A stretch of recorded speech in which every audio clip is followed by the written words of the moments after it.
Welcome, everyone, to the NoDQ.com live recap of Friday Night Smackdown for March 14th, 2025. It is 6 p.m. Eastern in the United States right now. I am not used to recapping SmackDown this early in the evening. But thanks to WWE airing SmackDown on Netflix internationally, I was able to watch the show live with a VPN, which I do recommend. It is a nice way to check out the shows earlier in the day.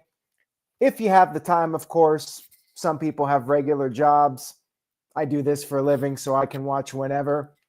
It's nice to be able to see the shows earlier than usual. I will say that. I'm a big fan of being able to do these live streams earlier in the evening. Now, of course, there will be spoilers for those of you that have not watched SmackDown yet. If you're one of those people and you do not want to be spoiled, turn off the stream right now, watch it later. For those of you watching live right now, I appreciate the viewership. I might have some different viewers from usual watching live since it's an earlier time. Thank you guys for your support. Now, having said that, you got your one warning. If you haven't seen SmackDown yet, let's get to the recap. Barcelona, Spain was the location for this week's SmackDown. The next three SmackDowns, well, now two, will be in Europe as part of the European tour. And of course, Monday Night Raw, the next 3 weeks, will be in Europe.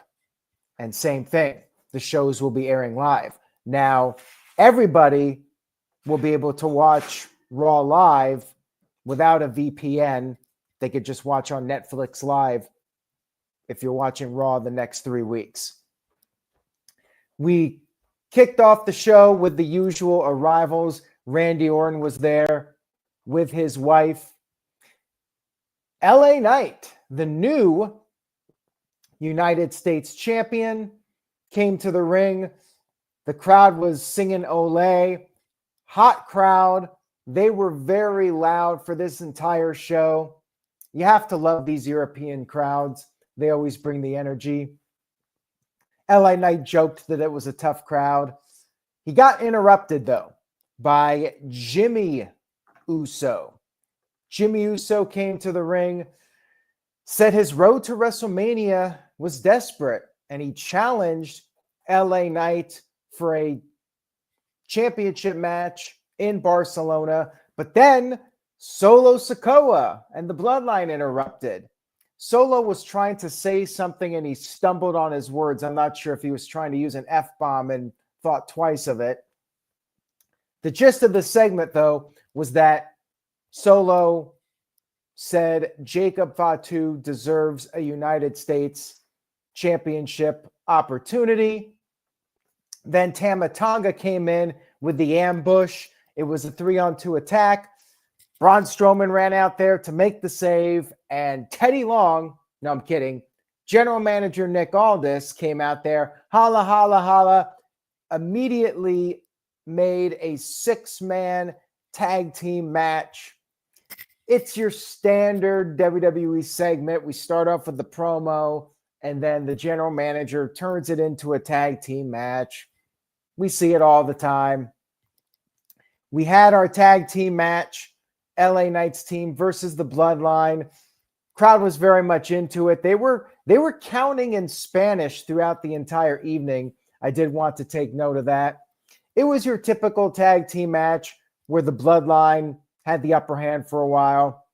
Then LA Knight came in, did some of his moves like the top rope elbow, but then Fatu countered the BTF, regained control for his team.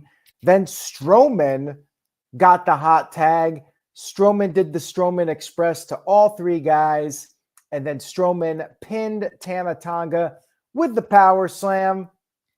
Basically what you would expect here with Tama Tonga being the weak link of the match. Then we had the post-match attack from the Bloodline. Fatu beat the crap out of Strowman, gave him multiple moonsaults. He teased leaving, but then he put Strowman through the ringside barricade. And then later on, Fatu cut a backstage promo, and a match was set up for next week's show, Jacob Fatu versus Braun Strowman. I'm wondering if this is all leading to some sort of a multi-man match at WrestleMania for the U.S. title. It does feel like WWE is not pulling the trigger on Fatu and Solo for now. Maybe both of them are in the U.S. title match, and that's when their breakup happens. We'll have to wait and see. We still have over a month until WrestleMania. Things could definitely change. But right now, I feel like it's going to be some sort of a multi-man match, either a match that's a ladder match or six-pack challenge, something like that. We had a video package recapping what happened with Naomi and Jade Cargill. Jade was interviewed in the empty arena before the show, and the big revelation here, she said that she saw Naomi at the end of the attack when Naomi was running away from the scene of the crime. That's how she knew it was Naomi. Then Liv Morgan and Raquel interrupted the segment, and they complained about being blamed for the attack. This all set up Jade Cargill versus Liv Morgan for next week. Next up, we had Charlotte Flair versus B-Fab. Before the match, B-Fab cut a promo, said she's going to build up her own legacy. She spoke in Spanish a little bit. We had our match, which, come on, you know B-Fab's not beating Charlotte on the road to WrestleMania. Match was fine, though. B-Fab did get in some offense. It was competitive. She even got a near fall or two on Charlotte. But then, of course, Charlotte hit that could be Chelsea Green's move, the national selection or national something. Charlotte got the win with the natural selection, followed by the figure eight submission. Crowd was into it because it was in Barcelona, Spain. Anywhere else, there might have been crickets. After the match was over, Charlotte kept the submission on, would not let go. Tiffany Stratton then ran down to make the save. And we had the Triple H special, the pull-apart brawl. The usual. Officials tried to break them up. They each broke through. Crowd was loving it, though. I mean, this would have gotten a pop anywhere. It's a guaranteed pop in any arena in the world. Then, after the commercial break, The Miz came out to the ring for his Miz TV with Cody Rhodes, but he couldn't talk right away because we still had the brawl. Tiffany and Charlotte were still fighting by the entranceway, and Tiffany ended up jumping off the Videotron with a swanton bomb onto all of the officials. This I thought was cool. This was easily the best thing about this was the swanton off the Videotron. Made Tiffany look like a big star. And this was the one highlight of it. Otherwise, it was your fairly standard pull-apart brawl. And Ashley Gamer 64 might not be joking that this was pull-apart brawl 48 of the year. I'd believe it, too. I don't think it was. It was probably like 7 or 8 at this point. But, yeah, there might be 48 by the time the year's over. I'll just say that. Miz finally got to talk. He introduced Cody Rhodes. And Miz said he didn't have time for the crowd singing. They pretty much sang the entire song, not just the whoa. But then Cody attacked Miz, left him laying with the crossroads. Cody grabbed the microphone and said he only wanted to speak with John Cena. And he said that he will be at Monday Night Raw to confront Cena. We already knew this. It was a filler segment. basically just to get Cody on SmackDown and nothing else. Not much else to say about it. There was a video package. Drew McIntyre discussed his feud with Damian Priest. McIntyre said this feud is not about championships. He vowed to put Damian Priest down for good. Decent video package. We then had Shinsuke Nakamura backstage saying he wanted a rematch with LA Knight for the US title, but then Damian Priest came in. Priest was looking for a fight, and we had a match between Priest and Nakamura. This was a competitive match. Nakamura definitely got in some offense. Priest, though, was perhaps on the verge of winning, but then McIntyre showed up, interfered, not actually getting involved, but just making his presence known. Nakamura was able to take advantage of a distracted McIntyre. However, Priest did counter the Kinshasa with the choke slam, the South of Heaven. However, at this point, McIntyre did interfere, got in the ring, attacked Priest, causing a disqualification. Nakamura took out Priest with the Kinshasa. He left. McIntyre continued his attack on Priest. Priest managed to get to his feet despite being hit with the steel steps. So McIntyre took him down with a Claymore. McIntyre did some trash talking, said that he is going to make Priest's life a living hell. It was a pretty decent segment here to build up the WrestleMania match. I still think they need more to do to really heat this up. It was a nice start, though. I'll give them that. Not sure why Nakamura had to be protected, but hey, maybe that's a sign he's not actually leaving the company as was rumored over the internet this past week. We had a couple of teaser videos. The first one, very obvious, was for Rey Fenix. And then there was a second one with the number 4 and some smoke. People are thinking it's for Aleister Black. Might not necessarily be for him, but I'm trying to figure out what the 4 is. Not really sure how that ties in with Black. But yeah, the first one, I mean, it very clearly was the silhouette of Rey Fenix.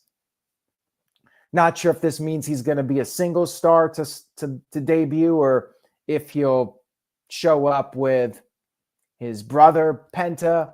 Kurapiko 7 says 4 days maybe for the other teaser. I guess we'll see. Backstage, the Motor City Machine Guns told DIY that they still have some unfinished business. And then we had Chelsea Green with her Secret Service, including new member Alba Fire. Zelina Vega showed up, said she wants her U.S. title match, and then a match was set up for next week, Zelina Vega versus Piper Niven. In the ring, Gunther, the World Heavyweight Champion, cut a promo. He called himself the greatest European wrestler ever, and then he said he was going to face another great European star. He introduced Spain's own Axiom, one half of the NXT Tag Team Champions. This was the best thing of the show. Even though it's one of those obvious outcomes, you know, Axiom's not winning, they had a really good TV match here. Axiom maximized his minutes, made the most of it, and looked really good against the world champion. It was competitive. Axiom did a lot of his moves. Gunther got the upper hand for a while, chopped him, but then tried to rip off the mask, and that pissed off Axiom. He built up some momentum, came off the top with the missile drop kick, tried to finish off Gunther, but then Gunther hit him with the power bomb, which Axiom kicked out of. Axiom had some life left in him. And then Gunther was able to escape a submission attempt. Axiom hit the golden ratio kick, but there was a kick out. And then Gunther hit not one, but two power bombs and got the 1-2-3 victory over a very game Axiom. And Axiom was very game. After the match was over, Gunther put on a sleeper hold, had to get some heat. Officials had to come out there and break things up.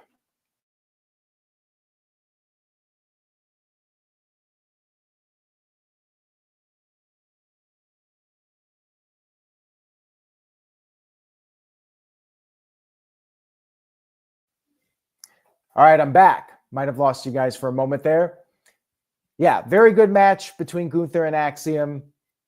And I like the fact that Gunther is wrestling on the show and actually being a world champion and beating opponents. That's a positive.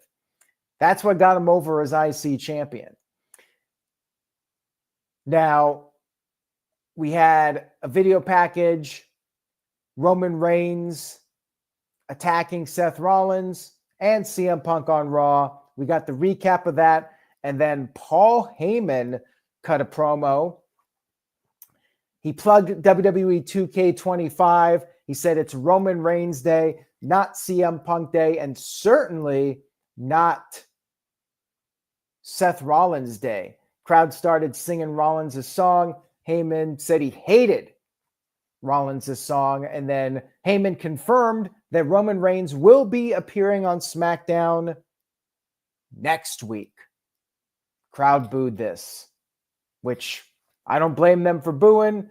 Heyman said, well, you could just fly over to Italy for the show. Mussolini's not there to prevent you from showing up. Stuff is expensive, though. Those tickets ain't cheap. And airfare, I don't know how it is in Europe, but in the States, it's very pricey.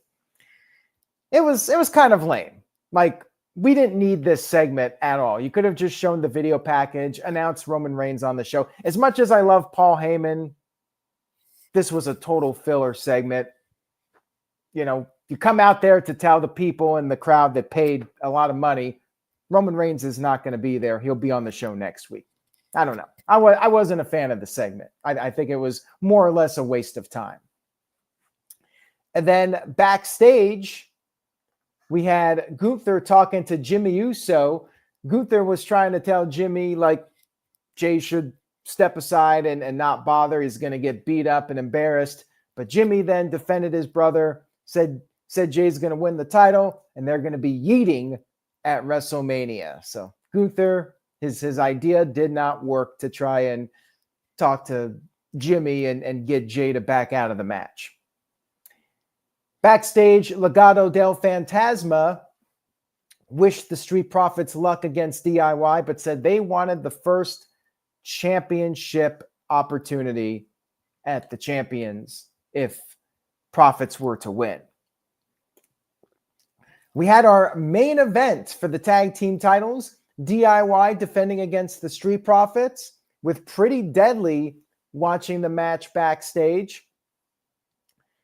Profits had a strong start, but then DIY took control, and eventually we got the hot tag. We got the breakdown with everybody in the ring. Profits hit the Doomsday Blockbuster on Gargano, but Ciampa broke up the pin. And then Dawkins went for a Swanton Bomb, but he missed. And then DIY hit the Fairy Tale Ending and Super Kick combo. Dawkins kicked out of that, though. DIY went for the meat in the middle. However, Gargano missed and accidentally hit his partner, Ciampa. And then Ford came back in, came off the top with the frog splash on Gargano, and got the 1-2-3 victory. New tag team champions.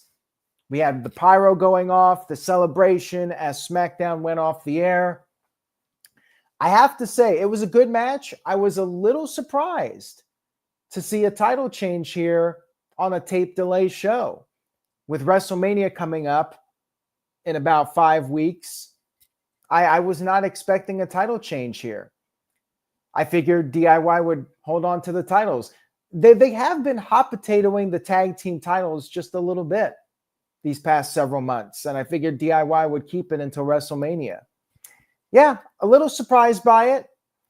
I definitely see some sort of a multi-team match for WrestleMania. Maybe we're not going to get a title change at WrestleMania now. We'll see. But all in all, a nice little surprise to end the show. All in all, I thought SmackDown was a good show. A little above average. And the reason I say this is we did get a title change. That was significant. I really liked the Gunther match, even though it was ultimately predictable. It was still very solid. Nice to see him wrestling on TV. Axiom had a strong showing.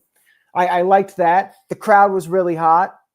That was a positive. I think I forgot to talk about Randy Orton versus Carmelo Hayes. I did talk about that. That was earlier in the show. That was before the Gunther match. So let me go back here and before I finalize my score here. Randy Orton versus Carmelo was good, but it was about what you would expect out of these two, and it was the outcome you would expect. Carmelo was competitive with Randy Orton. Orton, though, countered a springboard cutter attempt with a power slam, and he was eventually able to hit the RKO. Carmelo got out a few times, but then Orton finally hit it. Got the 1-2-3 victory clean. Now, before the match, Carmelo went for a handshake and took it back. After the match, Orton tried to show some respect. He helped up Carmelo, went for a handshake.